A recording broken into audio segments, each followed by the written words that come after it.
அமீருடீனிடம் Sanusi மன்னிப்பு கோரினார். அவதூறு வழக்கு இணக்கபூர்வமாக தீர்வு கண்டது. சாலை விபத்தில் காயமடைந்தவர் ஆம்புலன்ஸ் வண்டிக்கு காத்திருந்து உயிரை விட்டார். அடிப்படை வசதிகள் தொடர்பில் KKM மீது டத்தோ சிவகுமார் காட்டம். தமிழ் மின்னியல் ஊடகங்களுக்கு ஊக்கத்தொகை வழங்க அரசாங்கத்திற்கு RSN ராயர் பரிந்துரை. உப்சி பல்கலைக்கழகம் வளர்த்தமிழ் மன்றத்தின் நாடகச் சுடர் 2025. 4 கார்களை மோதிய பின் தப்பியோடிய ஆடி TT ஓட்டுநருக்கு போலீஸ் வலைவீச்சு.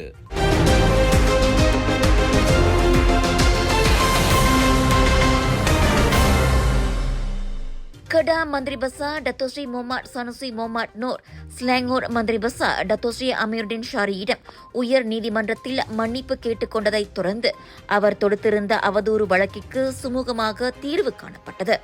சுங்கை கிள்ளான் ஆற்றின் துப்புரவு திட்டம் தொடர்பாக தான் வெளியிட்ட அவதூறான அறிக்கை தொடர்பான சிவில் வழக்கின் தீர்வு விதிமுறைகளின் ஒரு பகுதியாக பிரதிவாதியான மொஹமட் சனுசி வாதியான அமீருடனிடம் மன்னிப்பு கோரினார். 2 தரப்பும் இந்த அவதூறு வழக்கிற்கு இணக்கபூர்வமான தீர்வு கண்டதை நீதிபதி ரோசி பைனூன் பதிவு செய்தார். எனினும் மொஹமட் சனுசி தெரிவித்த மன்னிப்பு அம்சத்தின் தகவலை பகிரங்கமாக வெளியிடுவதற்கு நீதிபதி ரோஷி அனுமதிக்கவில்லை. அவதூறான அறிக்கை தொடர்பாக சனுசிக்கு எதிரான சட்ட நடவடிக்கை எடுப்பதாக கடந்த 2023 ஆண்டு ஆகஸ்ட் 4 அமீருddin அறிவித்திருந்தார். சுங்கை கிள்ளான் ஆற்றின் 10 பில்லியன் ரிங்கிட் மதிப்பிலான திட்டத்தை செயல்படுத்த விரும்பிய தொழிலதிபர் தான்ஸ்ரீ வின்சென்ட் தானுக்கும் அமீரனுக்கும் இடையே ஊழல் நடந்துள்ளதாக கடந்த 2023 ஆண்டு ஆகஸ்ட் 2 மொஹமட் சனுசி குற்றம் சாட்டியதைத் தொடர்ந்து அவருக்கு எதிராக ஸ்லாங்கூர் மந்திரி பசார் அவதூறு வழக்கு தொடுத்திருந்தார்.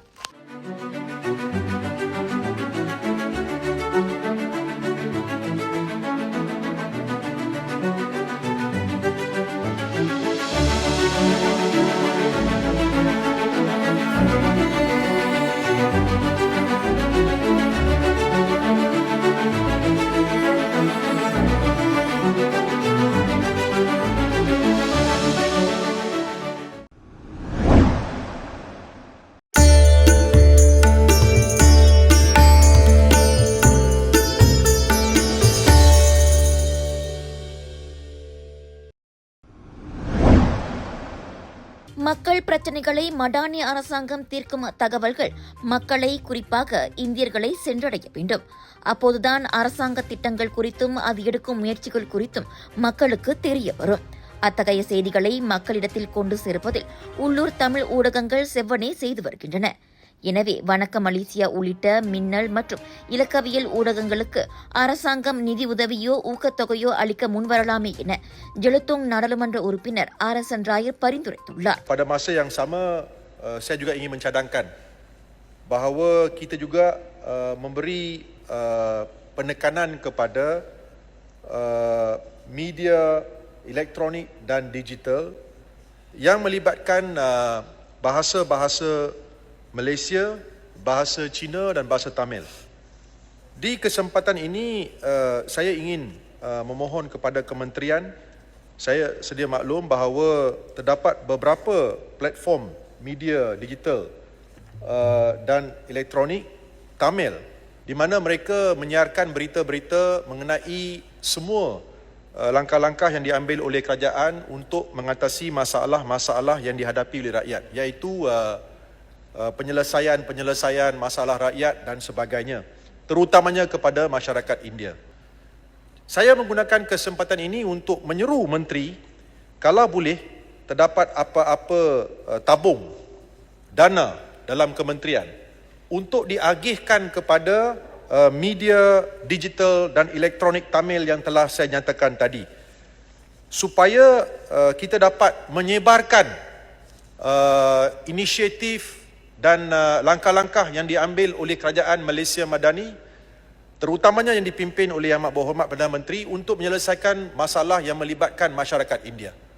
Kerana seperti yang telah saya bahaskan sebelum ini, Timbalan Speaker, kita lihat bahawa semua langkah-langkah yang diambil oleh kerajaan untuk menyelesaikan masalah-masalah rakyat, terutamanya yang melibatkan golongan kaum India, tidak diterbitkan dengan sempurnanya dan dibawa kepada masyarakat di luar sana. Dan ini menyebabkan pihak-pihak tertentu memainkan sentimen perkauman. Dan juga ia menyebabkan tanggapan yang tidak begitu baik terhadap kerajaan kita. Pada masa yang sama, saya juga ingin menyatakan di sini bahawa kita juga perlu memastikan bahawa kita melindungi wartawan-wartawan kita. Kita melindungi semua agensi-agensi yang menerbitkan berita-berita. 27 ஆண்டுகள் தீர்க்கப்படாமல் இருந்த கொலகுபுபாரு தோட்ட பாட்டாளிகளின் குடியிருப்பு பிரச்சினையை பிரதமர் Datuk Seri Anwar Ibrahim தலைமையிலான மடானி அரசு அண்மையில் தீர்த்து வைத்தது. அந்த செய்தியை இந்தியர்களுக்கு கொண்டு சேர்த்ததில் இந்த ஊடகங்களுக்கு பெரும் பங்குண்டு. அரசாங்க கொள்கைகள் மக்களிடம் போய் சேருவது மிகவும் முக்கியமாகும். இல்லையென்றால் குறிப்பிட்ட தரப்பினர் சந்தடி சாக்கில் அவதூறு பரப்பி மக்களை அரசுக்கு எதிராக திருப்பி விடுவார்கள். எனவே மின்னியல் மற்றும் இலக்கவியல் ஊடகங்களுக்கு அரசாங்கம் நிதி உதவியோ ஊக்கத்தொகையோ அளிக்க முன்வரலாமே என ஜெலுத்துங் நாடாளுமன்ற உறுப்பினர் ஆர்எஸ்என் ராயர் பரிந்துரைத்துள்ளார். ஆபத்து அவசர நேரங்களில் பயன்படாத தொழில்நுட்பம் இருந்து பயன் என்ன என டைனமிக் சீனார் காசிய மலேசியா சமூக நலச் சங்கத்தின் தலைவர் டத்தோ என் சிவகுமார் கேள்வி எழுப்பியுள்ளார். இப்போ பத்துபர்சாமில் சாலை விபத்தில் படுகாயமடைந்த பெண் ஒருவர் ஆம்புலன்ஸ் வண்டிக்காக காத்திருந்து பரிதாபமாக உயிரிழந்த சம்பவம் குறித்து அவர் இவ்வாறு கருத்துரைத்துள்ளார். இதுபோல ஆம்புலன்ஸ் வருவதற்கு 3 மணி நேரங்கள் ஆகும் என விபத்தில் சிக்கியவர்களிடம் தெரிவிக்கப்பட்ட சம்பவங்கள் எல்லாம் தன் காதுக்கு எட்டியுள்ளன. அரசாங்க பட்ஜெட்டில் சுகாதார அமைச்சுக்கு 2வது பெரிய ஒதுக்கீடு கிடைத்தும் இதுபோன்ற சம்பவங்கள் நிகழ்வது வருத்தமளிக்கின்றன. நகரங்களுக்கு இந்த நிலைமை என்றால் கிராமப்புறங்களின் நிலைமையை நினைத்து பாருங்கள். ஆம்புலன்ஸ் போன்ற அடிப்படை வசதிகள் போதுமான அளவில் இல்லை என்றால் மக்கள் என்ன செய்வார்கள்? வாய்வழிக்க ஏஐ பற்றி பேசுகிறோம். ஆனால் ஆபத்துக்கு வழி காண கூட நம்மால் முடியவில்லை என்பது மிகுந்த வேதனையாகும். மைஸ் ஜாத்ரா போன்ற செயலி எல்லாம் எதற்காக இருக்கின்றன? ஆபத்து அவசர நேரங்களில் அதனை பயன்படுத்த அமைச்சு வழி காணக்கூடாதா என அவர் கேள்வி எழுப்பியுள்ளார். ஆம்புலன்ஸ் தாமதமாக வரும் சம்பவங்கள் குறித்து மக்கள் பிரதிநிதிகளும் பேசுவதில்லை. அசம்பாவிதங்கள் நிகழ்ந்த பிறகே அறிக்கை விடுவதில் பயனில்லை. எனவே இந்த விவகாரத்தை நாடாளுமன்றத்தில் எழுப்பி தீர்வு காண அவர்கள் முயல வேண்டும். இல்லையென்றால் நமது கவனக்குறைவாலும் அலட்சியத்தாலும் மேலும் பல உயிர்களை பறிகொடுக்க நேரிடும் என டத்தோ சிவகுமார் எச்சரித்திருக்கின்றார்.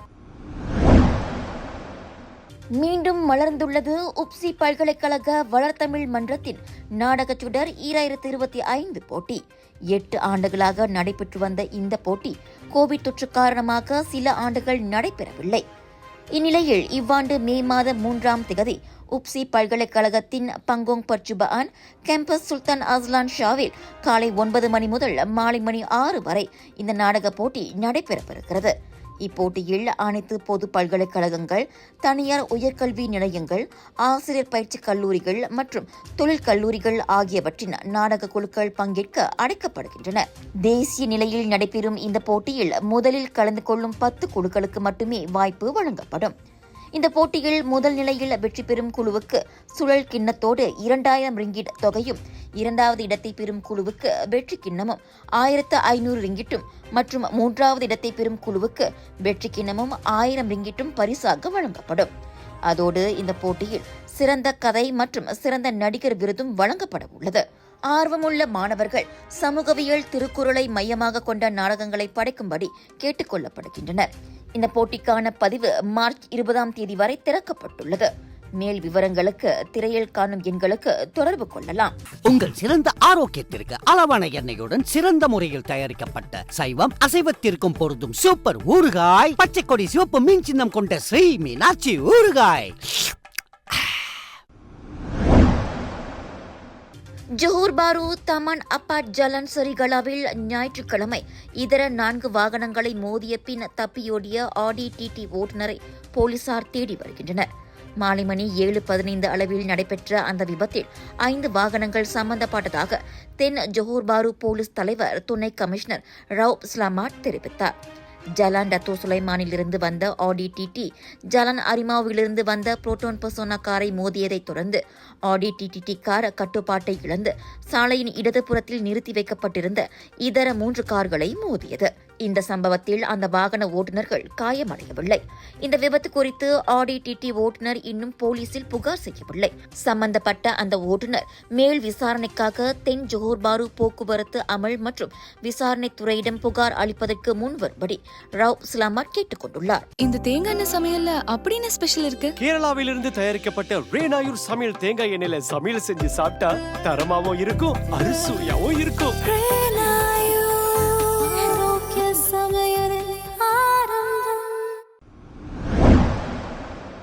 கிளாங் வேலி மக்களே, வைரல் ஃபுட் ஃபெஸ்டிவல் ஏயான் மால் புக்கிட் ராஜா கிளாங் ஸ்லாங்கோர் இப்பொழுது தொடங்கியாச்சு 2 மார்ச் வரை. 80க்கும் அதிகமான நாட்டின் புகழ்பெற்ற மற்றும் வைரலான ஃபுட் வெண்டர்ஸ், 100க்கும் அதிகமான வெரைட்டி வைரல் ஃபுட்ஸ். பானிபூரி ஃபெஸ்டிவலில் 50 விதமான பானிபூரி, குனாஃபா ஃபெஸ்டிவலில் 30 விதமான குனாஃபா, 20 விதமான biryani, cheese nachos, cheese போப்பியா, Punjabi sweets மற்றும் பல.